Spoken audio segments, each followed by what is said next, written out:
అమ్మ మకర సంక్రాంతి ఎందుకు చేసుకుంటారే? మకర సంక్రాంతి అంటే సూర్యుడు మకర రాశిలోకి ప్రవేశిస్తే దాన్ని మకర సంక్రాంతి అంటారు. అసలు సంవత్సరాన్ని రెండు భాగాలు చేశారనమాట. ఒకటి ఉత్తరాయణం, రెండు దక్షిణాయనం.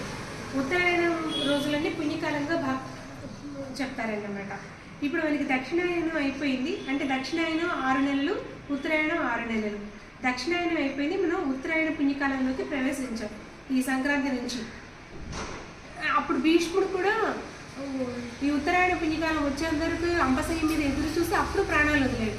అంటే మంచి రోజు చనిపోవాలి అని చెప్పి. ఇక పండగ ఎందుకు చేస్తారు అని అంటే భోగి అంటే భోగభాగ్యాలను ఇచ్చేది భోగి.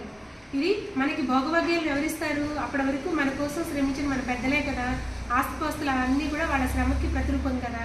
సో ఆ రోజు చనిపోయిన వాళ్ళందరికీ బట్టలు పెట్టి వాళ్ళ పేరిట పిండి వంటలు పెట్టి పొంగళ్ళు పెడతారు.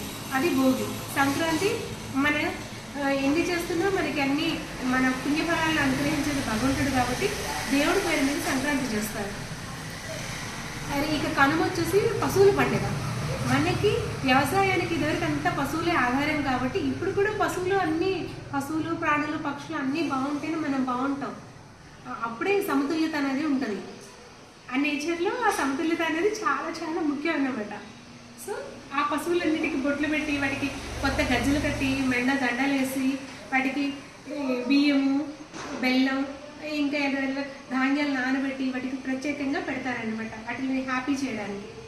అంటే పశువుల్ని, పాడి పంటల్ని, పశువుల్ని, నేచర్ని, వీటన్ని అలాగే గ్రహాలని వీటన్నిటిని కలిపి చేసుకునే పండగే సంక్రాంతి.